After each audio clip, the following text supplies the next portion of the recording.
Have you ever wondered what it would be like to try some English paper piecing?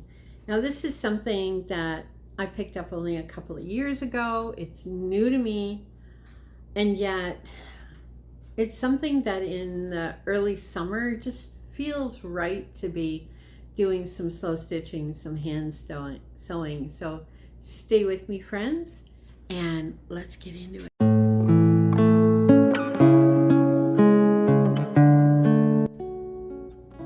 So welcome back to my channel. It's Granny Doll here, living the 100-mile path. One stitch at a time, one meal at a time, but one stitch at a time. So today's video will be not necessarily a tutorial, but I am going to be working on my English paper piecing. And it's a very old style of piecing things together to make a quilt or a table runner. And in my case, I'm making bookmarkers. And I'm not a big reader, as many of you know, but I like to have a nice bookmark so that I'm not turning down my pages. All of you who are librarians know that this is not the thing to do. Threading a needle is not an easy thing for me to do either. But I've got some pieces prepared and I'm going to just dive right in. So let me change the angle of the camera and see if I can get this started. Okay, so this is not a very flattering picture for those of you who are watching, but I am using Gutermann thread. It is a quilting thread. It's what I have, so that's what I'm going to use. So I have here ready to work. These are, oh, I've got two on there. There we go. Pre-cut. There we go. Pre-cut 1 inch. Now it may look funny because I did poke a hole in it in case I wanted to take the piece apart afterwards. But they are 1 inch. Pre-cut I ordered from Amazon. And here's my little piece.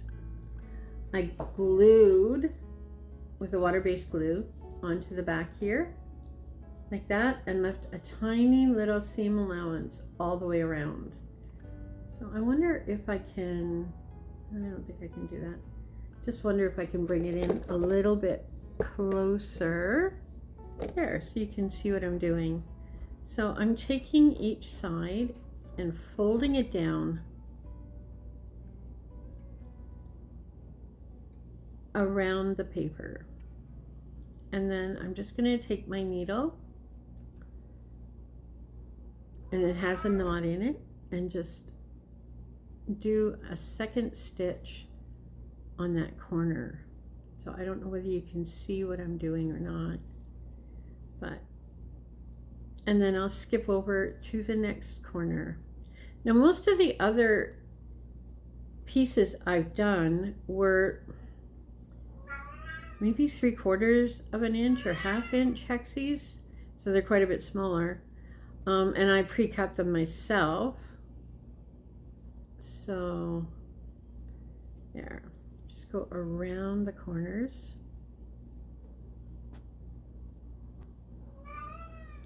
Okay, so I'm still going around and around. Fold it down, kind of crease it a little bit. So living the 100-mile path, of course, I'm not going to go out and buy new fabric. But I do have 2, 3, maybe 4 bags of fabric scraps that were gifted to me. And I will be sharing some with others for quilting purposes. They are literally scraps, and you don't need huge pieces to do this kind of work. So I'm on the last one now. And the difference with these pre-purchased forms is that they're a little sturdier than the paper ones I was photocopying and cutting out of my grocery bags, because the grocery bags are pretty heavy duty. And I had cut some out of cardstock as well, but isn't that cute? So I don't know where to, there, I'll just put it right there. So that one's done. and we'll do the next one. So I'm just going to put a wee knot on the end here. I don't really have these all lined up yet, but I have quite a few of them. Quite a few of them ready. Here's one. Oh, another cute owl. I love owls, so isn't that cute? So I'm going to quickly do the same thing all the way around this one, and then when I come back, I'll show you how I put them together. Okay, so I'm almost done, excuse me, the second one here, going round and round.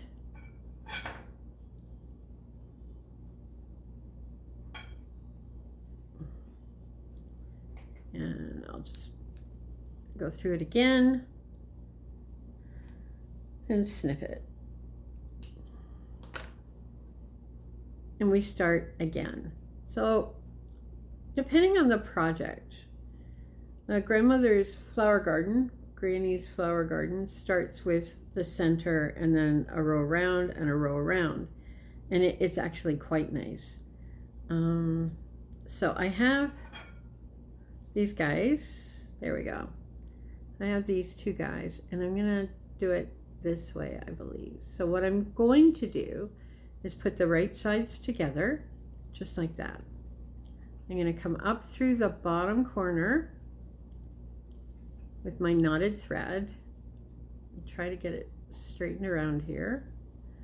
And then I'll do a little whip stitch through the corner of the other. Whoops, do not, there we go. I'm going to do that again because I want this corner to be pretty tight. What you want to be able to do is grab the fabric but not the paper, because depending on what you're doing with this, you may want to remove the papers afterwards, and if you stitched into the paper, it's really, really difficult. So I am actually what I call a whip stitch. I don't know what real people call it, real quilters call it, but I'm just doing this really tiny whip stitch as I piece them together. And I do remember somebody, probably on YouTube, saying not to get them too close together because then you can weaken the threads of the fabric. True? So if you're a quilter or paper piecer, let me know if that is in fact the truth. Right? Thor. I think Thor's trying to get the bugs that are outside the window. We get ants crawling up that window and he loves to go after them. So, and I do have a little bit of difficulty with my eyes in making sure I can see everything really well. I can't tell you what my needle is. It's just a sharp needle that I have here with a big enough eye that I can thread it. And for me, that's what's really important. This isn't something, this is a bookmark. So it's not something that's going to be lying on a bed. And it will be doubled over by the time I'm finished. So let me just finish up this last stitch here. And then I'm going to bury that out the other side and snip it. So I haven't done these close-up type works before, but there's the beginning of the bookmark. So I'm envisioning 3 maybe of this size. What do you think?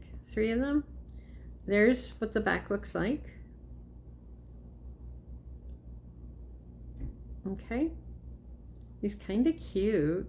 Now this is what's known as fussy cutting. So when I go to do this one, you know, I put that down and I put that down. Let me see if I can hold this right. That's what you're going to get on this one. So this blue one, I'll probably put at the top of that one. So I have the blue and the green and yellow and another blue one on top. So I think 3 of them are going to be enough for this bookmark. But that's basically it.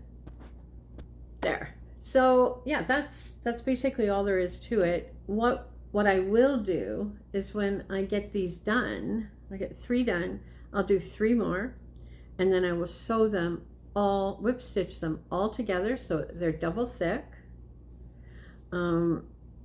Depending on how I do it, I may not be able to get the papers out.